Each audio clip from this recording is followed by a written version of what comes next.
Georgia versus Texas is set up to be one of the best matchups in the SEC possibly all year. And I would definitely argue this could perhaps even eclipse Ohio State versus Oregon that we saw last week for a number of reasons. I mean, this is such a big game for Texas. I mean, we in the past, I mean, Steve Sarkisian, he's had definitely some turbulence throughout his coaching career. I mean, he was at USC for a while, then he was Alabama offensive coordinator, and through all the ups and downs, here he is. He finds himself being number one, going up against Georgia, who's won the past two national championships, and quite frankly, who I picked to win the national championship this year. I went into the preseason thinking, yes, Ohio State is the most talented team in the country, and also there's Texas, there's Alabama, and all these teams, but I just felt like Georgia was the most complete team this year.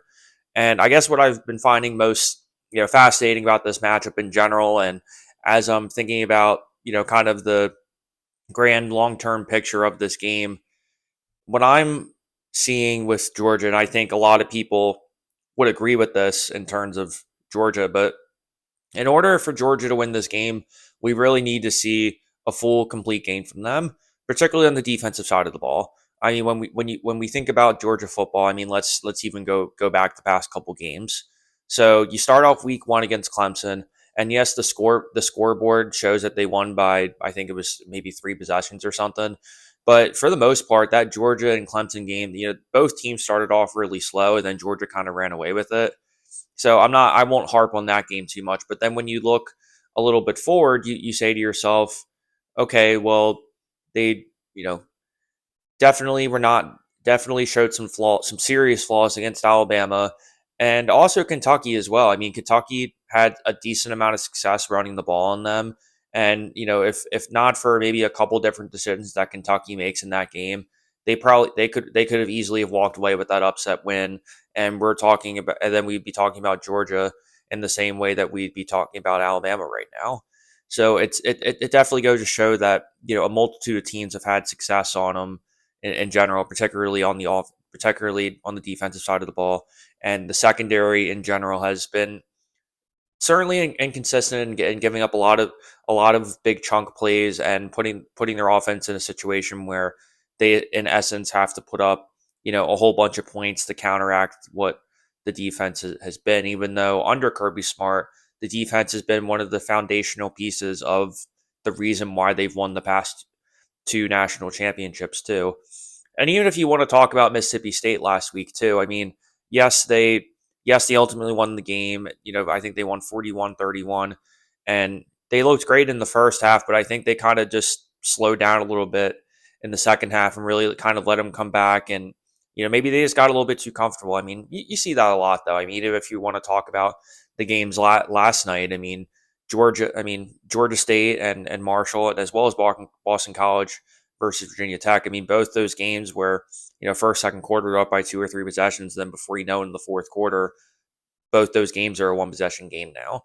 So I guess that there could be a psychological reason for that happening in general, because we are seeing that a lot more in this day and age of college football, of just teams coming back from insurmountable amount of points and whatnot. But when you look at this Georgia team, they're going to be on the road versus Texas this week.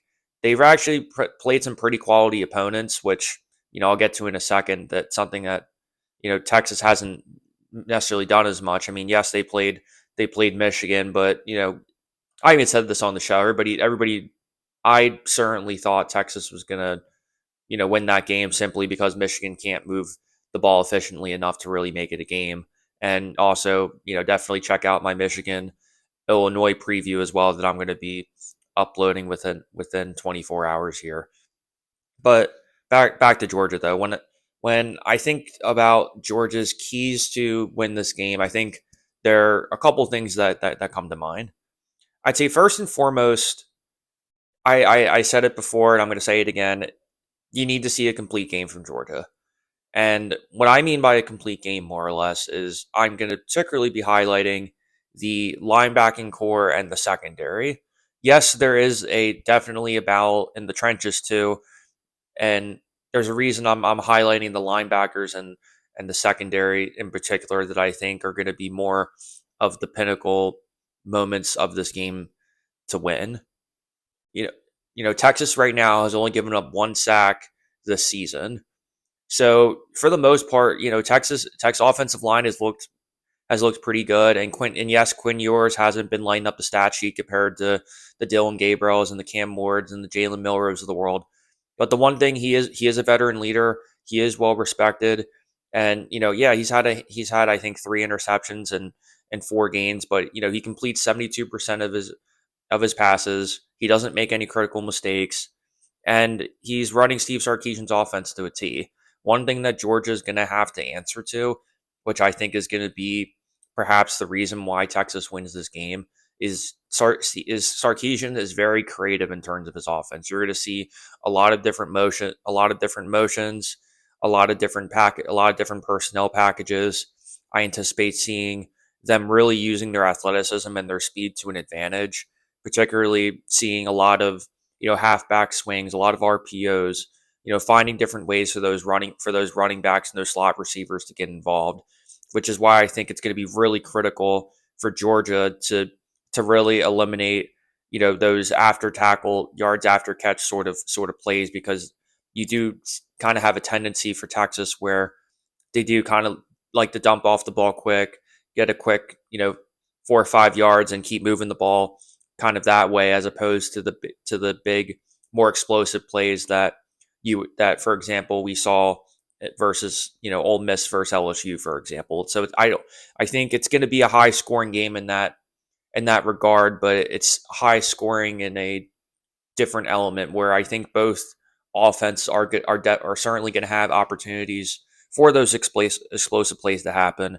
But at the same time, I believe it's going to be in a different sense where you know it could be we even saw with Georgia too. There were definitely a handful of examples where they've had some missed assignments, some blown coverages, and especially when you're playing at a place like Texas. I mean, it's going to be loud there. It's going to be electric, and you know miscues like that could be is another reason why right now I have Texas slightly favored in this game, even though I do believe it is going to be a shootout back and forth between two of the most talented teams in the entire country, with a lot of 5-star recruits. Sarkisian and Smart, definitely one of the two of the most respected coaches in all of college football, and both of them deserve a hell of a lot of credit for what they've done. But when you look at this team, Georgia defensively too. Yes, I talked about the linebackers. They're going to have to be quick enough to be able to stop those running backs.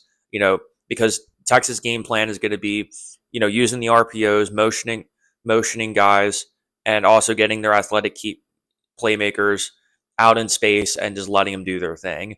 And in order for Georgia to win this game, they're going to have to make some adjustments, because they've legitimately struggled to handle some of those things. And yes, for example, they only gave up. I think they didn't even gave up less than, I think, 14 points to Kentucky, for example. But there's a big difference between the talent of a Clemson or a Texas versus the talent of a Kentucky versus Mississippi State. I'm not sitting here saying, oh well, those wins don't matter, because of course they matter. I mean, it is a conference matchup, and they both those programs have a number of talented kids there. But at the same time, if you're thinking about from a Georgia perspective, we really need to see a legitimate, complete game from them, where we're not seeing missed assignments in the secondary. The linebackers in particular are going to have to be in a position where they're not letting those guys get yards after catch. And I think also too, I'll mention the defensive line here while we're talking about it too. You know, the defensive front. I mean, I keep going back to this Alabama game too, because you know that was such an intriguing matchup for a number of reasons.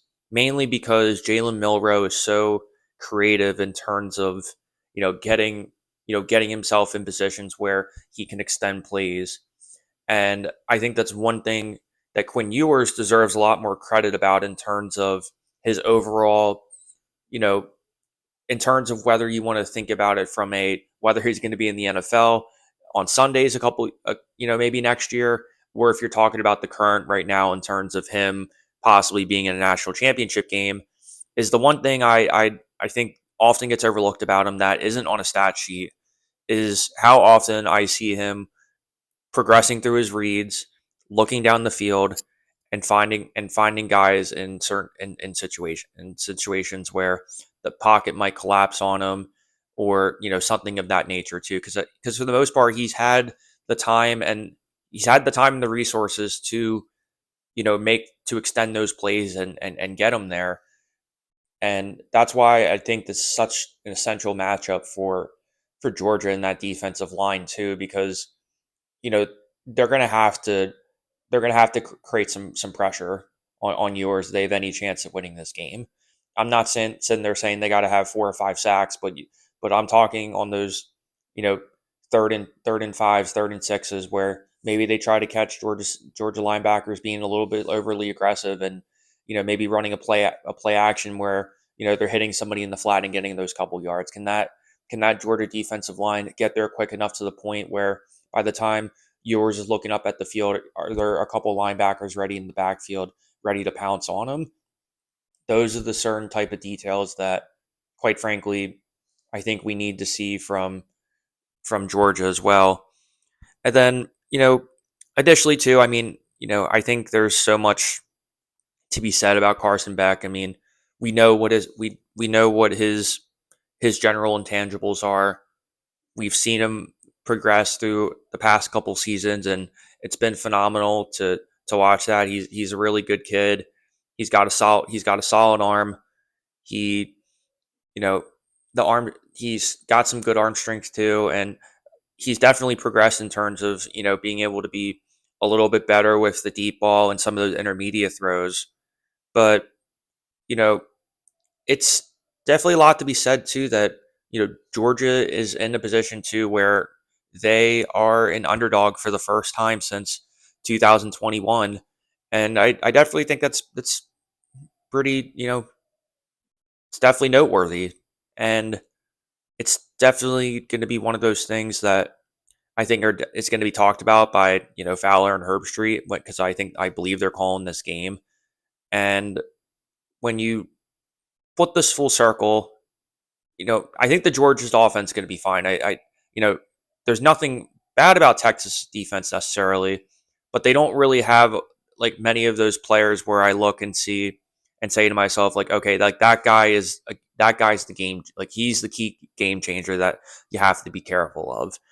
Sarkisian and Texas have done a phenomenal job at recruiting, particularly on the high school level, because we've seen a lot of SEC programs who kind of try to rebuild quickly in the transfer portal. I guess you can throw in Alabama as an example, but it's a little bit different when Nick Saban retires and you have to bring somebody in, and then you have this you know avalanche of different coaches moving everywhere as a result of Saban retiring. But shifting now to the Texas side of the ball, you know, I mentioned a couple seconds ago, but Ewers is a lot better than people give him credit for, and Arch Manning deserves credit for riding the ship. And when Manning's been in the game, I mean he's done everything he had to do. I mean his debut against Louisiana Monroe was a really good showcase for him, knowing that when Ewers graduates, Manning is going to be the next one in line, and I'm sure there's a lot of Longhorn fans out there dying to see him, for a full season, for a full ride.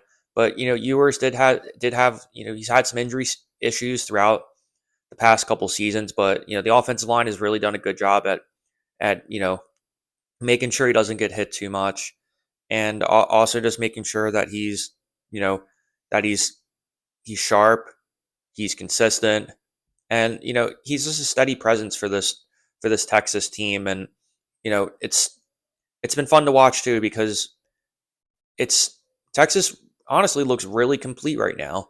And watching that Michigan game a couple weeks ago really reaffirmed to me just how talented this Longhorn team is. And I think when you think about, for example, earlier in the season where, you know, yes, Texas was ranked in the top five and all that too. The conversation for the most part was all about, okay, what about Georgia and Alabama and the wild cards of Ole Miss and LSU that we've heard over the past couple seasons, and now all of a sudden you find yourself Texas being 6-0, number one seed, having Georgia on the road, and you know it's gonna be a dog fight. The battle in the trenches. I'm really fascinated to see. How is Georgia's defense going to respond, and can Texas do enough defensively to the point where Carson Beck doesn't get as much into a rhythm as well? When you look at Carson Beck statistically, if you're looking at it from the defensive side of the ball now, I mean, you know, Texas has a ton of athletic running backs and receivers, and you know they're all covered there. So that's why I'm really emphasizing on this episode the defensive side of the ball, because I do think both these teams are going to find a way to put points on the board. I'm seeing this somewhere in the 30 to 27, 34, 31 sort of range too, where there's going to be a lot of sustainable drives that come to fruition here. But can Texas make Carson Beck make that one mistake, that one error that ultimately shifts the pendulum to Texas and really lets them take over the game and, you know, kind of run away with it too? Because, yeah, statistically speaking, I said it again, he's, you know, suppose you can call him a game manager even, but I've said on the show I take game manager as a compliment. Game managers to me aren't just aren't guys who cost your team the game. And yes, there are moments in time where yes, your quarterback does have to take over, and he does have to find the right reads, and he does have to be able to call a 2-minute offense when you're down by 3 or down by 4 and you have to go down and score a touchdown. But the reality is that if Georgia's pass rush shows up similarly to what they have versus Mississippi State and Kentucky in the past couple games that we've seen, you know, Texas should be offensive line should be able to hold up to the point where Ewers is getting pressured. And you know, another thing is too, can Georgia actually run the ball enough to the point where it makes Texas really have to second guess what Georgia's going to do? Because the past couple weeks before the Mississippi State game, we saw Carson Beck have over 50 passing attempts, and for it to be, and I guess maybe it could be a little bit less in the Mississippi State game because they were up by so much before going to the fourth quarter. At the same time, though, I'm fascinated to see how much is Georgia going to throw, and can Texas's defense hold up just enough to the point where you're making Carson Beck throw the ball?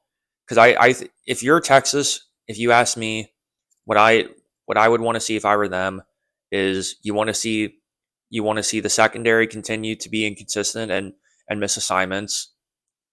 You have to continue to see Texas's receivers, RPOs, and motions be quick enough to the point where Georgia's linebackers are on the edge are making them bring that extra man out, but most importantly, not being allowed to blitz enough to the point because you have to respect the outside. And then additionally, to what extent does Georgia run the ball in this game? They didn't average 4 yards of rushing versus Alabama, Kentucky, or Auburn when they played them this year. So looking at this full circle, to me, the keys of the game are going to be to what extent can Georgia stop Texas's high-powered offense, particularly their athleticism. Number two, who's going to make less mistakes in this game and who's going to execute in the red zone? Because I think both these teams are going to have a lot of chances in the red zone, and it could be the difference between someone kicking a field goal versus someone scoring a touchdown. It could be one of those examples. And then lastly, if you're looking at this game too, my final question is going to be who wins that battle in the trenches? Because yes, Texas offensive line has been phenomenal this year, and even they showed their toughness versus Michigan too, and if they can do the same thing versus Georgia too, I would anticipate a Texas win. But at the same time too, although I criticize Georgia for a number of those things there, you know Kirby Smart has dealt with the adversity, and in order to be back to back champions, you have to know how to make adjustments. You got to know how to answer to certain things, and if anybody doesn't deserve to be counted out, it's him. So look to see for Georgia to perhaps have the most complete game of the season, which is a positive, but perhaps it might not be enough for them to overcome number one Texas.